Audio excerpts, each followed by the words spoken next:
So now I'm going to discuss the preliminary results from a global survey that we conducted last year. We did this in partnership with Washington University in St. Louis, 500 women scientists, Parents in Science, Feminine Sciences, and the International Network of Women in Engineering and Sciences. Let's see if I get my slide to advance. There we go. So the two primary aims of the survey we conducted were to measure the impact of having children on the scientific productivity and career choices of women in STEM, and to identify the specific obstacles faced by people with children and the obstacles that are ultimately driving gender imbalance in STEM fields around the world. So the data we've collected will be used to raise awareness of these barriers and to help advise the development of policies for increasing the retention of women in STEM employment. So some of the rationale behind this survey, I mean, again, Isabel just gave a really great background to some of these issues, but we know that STEM fields present unique career obstacles to professionals with caregiving responsibilities, and especially women with children face a unique set of barriers to career advancement. So there's some work by Keck and Berloy in 2019 that found that mothers are significantly more likely than fathers to move to part-time work or leave the STEM workforce. And overall, almost half of mothers leave full-time STEM employment within 8 years of having their first child. So in academia, career advancement depends on things like scientific publication output, securing funding via grants. There's been a number of studies that have attempted to measure the impact of parenthood on this kind of scientific productivity of men and women with children. But each of these studies was conducted just in a single country, for example, Germany or the US, and then in a specific academic field. So this survey is really kind of trying to go beyond that and get a more global perspective.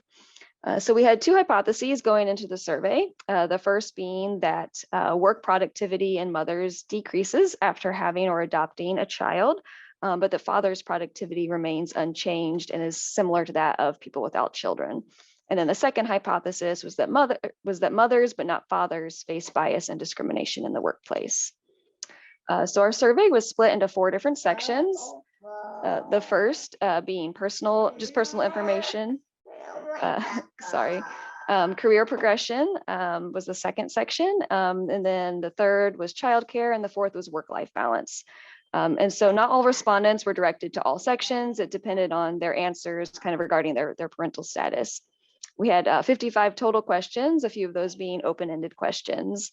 And with those open-ended questions, we were really aiming for an unbiased approach to identifying different problems facing parents in STEM. And we've really been extracting a lot of incredible, useful info from those responses. And also just a quick note, this survey was planned before the pandemic, but we all know that the pandemic has exacerbated these issues and really brought them to the forefront of everyone's minds.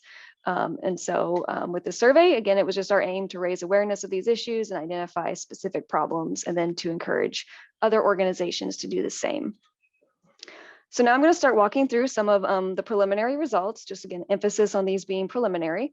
I will start with the demographics of our survey respondents. So we had a total of almost 9,000 respondents, so 8,930. They represented 128 countries across the globe. And so this visual is showing countries that had more than 100 respondents in red, and those with fewer in yellow.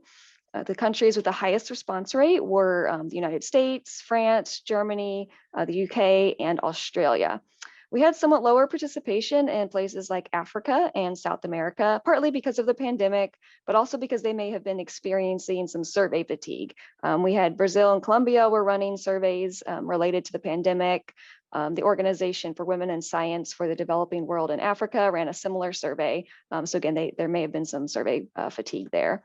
And as I mentioned before, we did plan the survey before the pandemic, not realizing the pandemic would last this long. And so we may have had higher response rates just across the globe if it weren't for kind of the emotional and physical toll that the pandemic has really taken, especially on parents. So here's a breakdown of our respondents based on their gender and parental status. The overwhelming majority of our respondents identified as women. You do see here we have about 3% of non-binary respondents, but we have not yet included these in our results. So the data you'll see for the rest of the presentation from here out is divided into men and women or mothers and fathers. So breaking it down a little bit further, over half of our respondents were mothers, 12% were fathers, and then we had about 22% childless women and 7% childless men. We do recognize that this sample is not completely representative, likely for a few factors. First, as I mentioned before, there's some pandemic fatigue. Our Brazilian partners had similarly low male response rates, really indicating to us that fewer men are taking surveys like this, probably because the issues really don't affect them quite as much. We did use the term parenthood in the title of the survey. We mentioned men and childless people in our advertisements, but our organization is still called Mothers in Science. So this may have driven some men away from being compelled to take the survey. And the effects of having few childless people, especially childless men, will probably affect our results, as you'll see shortly. So the results I'm going to show are mostly focused on our global results as a whole, and then some comparing countries with the highest response rates. But these countries with the high response rates, we'll try to break them down because some of these places have different family policies and work cultures. And so again, emphasizing that these results are preliminary and are still being thoroughly evaluated and tested. So breaking it down into ethnicity and age, about 70% of our respondents were white or Caucasian. You can see again the kind of the ethnicity breakdown here. It's really difficult to know whether this is representative for a global population since ethnicity does vary a lot between regions. We had a broad distribution of ages, and our results indicated that the mean age at childbirth for fathers was about 32, and for mothers is 31. Now, the average ages of parenthood for the general US population are 31 for men and 26 for women. And this kind of indicates to us that parents in STEM are delaying having their children. So we asked the respondents about their current professional sector, what kind of occupations they hold. We found that about 75% of all respondents are in some field of academia. You can see kind of some of the individual breakdowns here. We also had participation from individuals in engineering, medicine, biotech, as well as nonprofits. Okay, and here we're showing a breakdown of when the parents had or adopted their first living child. This is split into mothers and fathers. So as I mentioned before, the mean age at childbirth is 32 for mothers and 32 for fathers and 31 for mothers, with most mothers having their first living child earlier in their career than the fathers, as you can kind of see from this distribution here. We asked how many children that each respondent had and found that mothers also tend to have fewer children than fathers. So a recent survey conducted by Morgan et al. In 2021 found that less than half of faculty become parents before starting their first faculty position. And mothers do, again, with their results, also indicated that mothers tend to have fewer children than fathers. So all of our question analyses were set up to analyze data at the point when parents had their first child, solely because this was more simple to analyze. We did ask the total number of children in case we end up seeing differences, and we can go back and evaluate the trends. So we also asked respondents, regardless of their parental status, whether they chose to delay or renounce having children because of their career. While more men and women overall said no, we did find that women are far more likely than men to delay or renounce having children because of their career. And this agrees with previous studies that suggest that twice as many men as women delayed having children in academia. There's another study by Berrien et al. 2018 that found that in medicine, over 64% of women delayed having children. So to kind of quickly wrap up a little bit about the demographics, just overall, more men have children than women in STEM sectors. From another report, only about 45% of women in tenure track positions have children, compared to over 70% of men. And again, this recent survey by Morgan et al. 2021, this looked at tenure track faculty at over 450 PhD granting computer science, history, and business departments across the US and Canada. And they found that 78% of parents over 40 have kids. Breaking this down a little further, they found that 71% of women and 82% of men faculty have children. We did find slightly higher percentages in our data, with these differences from the other studies likely being a result of our sampling bias. But again, these differences between men and women are likely because women are either leaving or being pushed out of the field upon having children. And again, this is one of the things we set out to measure with our survey. All right, so moving on to the questions that were aimed at measuring career progression and productivity. So we asked respondents how many publications they published in various career stages, which is shown here. The dashed line is kind of the average area when people started having children. So our preliminary analyses show that childless men and women, which are the darker bars here, publish about equally in all career stages, and that fathers, which is the kind of orangish bar here, are publishing more than mothers. And again, the dashed line is kind of the average age of childbirth, and you can see that the rate at which fathers publish begins to increase more rapidly than the rate at which mothers publish. We're not yet sure why childless people appear to be publishing less. Again, this data may be skewed somewhat based on our non-representative samples, the low response rate of fathers and childless people. So again, Morgan et al. Found that while parenthood explains most of the gender productivity gap, by lowering the average short-term productivity of mothers, the parents tend to be slightly more productive on average than non-parents. And this study stated that faculty who seek both parenthood and career advancement, actually having a child may drive them to be more organized and productive in order to achieve both. So here I'm presenting the same data in a different way. So we kind of assume a linear progression through career phases. We realize it's not necessarily the case for many, but we zeroed in the phases at the time of the first child's birth. So for example, someone who had their first child 4 to 6 years after their terminal degree, the phase -1 would be the 0 to 3 years after the terminal degree. And so the phases kind of go backwards and forwards from there. So for the most part, each of these phases represents about 3 years. And then for childless individuals, we just zeroed in at the average time of the parent's first childbirth, which was in that, again, that phase 0 to 3 years after terminal degree. So this is the global results presented in this way.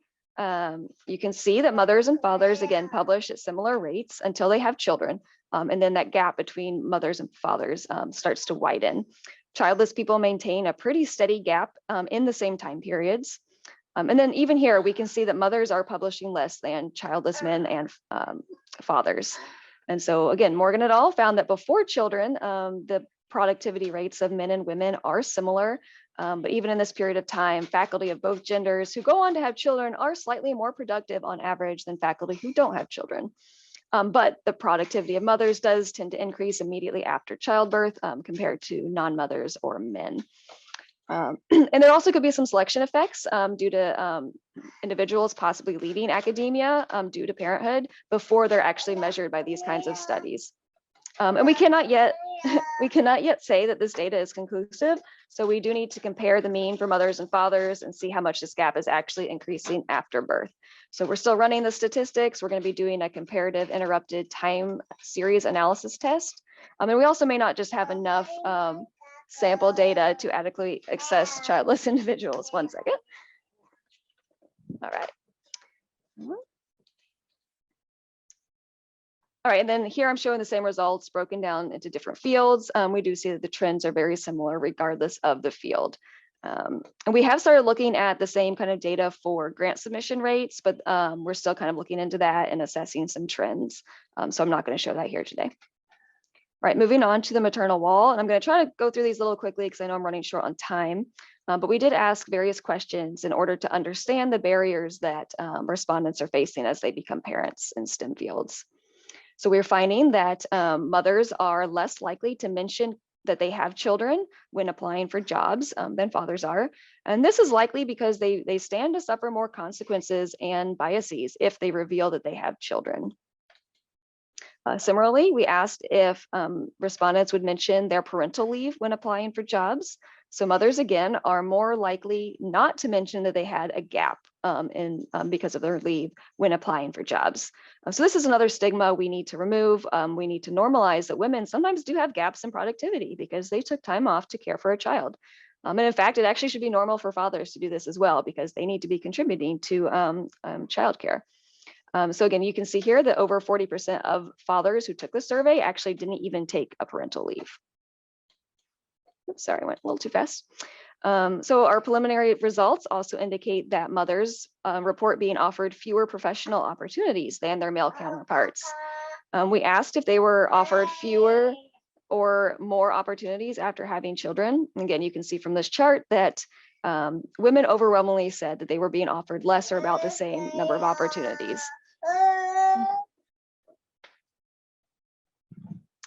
And if we look at some data from the American Association of University Women in the US, they saw that 23% of working moms and 15% of working dads actually say they've had to turn down a promotion because of balancing work and parenting. And you see a few other statistics here, but overall mothers are actually more likely than fathers to kind of report each of these experiences as well.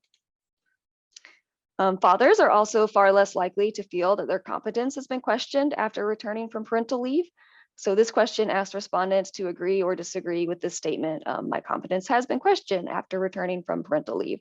And fathers very often strongly disagreed with this, while mothers were kind of more spread across their responses.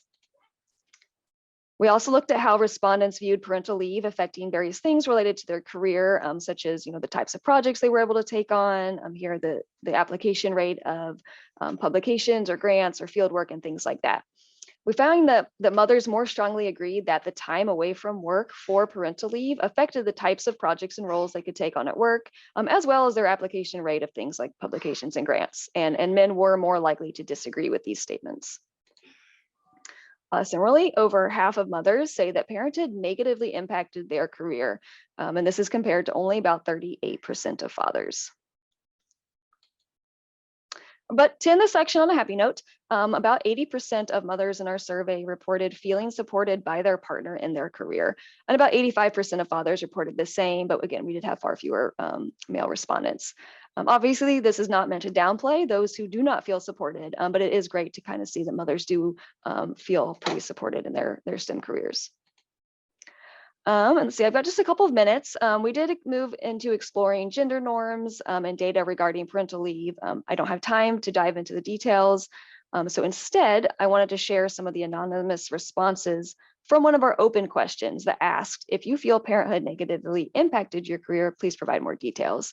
And I don't want to read all of these because I am running a little bit short on time, but we'll just look at a couple of them. We had a mother in the US who said she was asked if being comfortable being away from her home for 10 hours a day.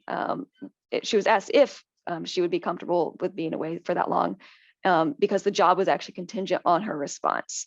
We have a father who says that he rarely travels to conferences, he misses out on networking opportunities, has to heavily limit how much time he spends away on field work for teaching and research. He spends less time than his childless peers in the week actually working. And we saw a lot of responses along these lines.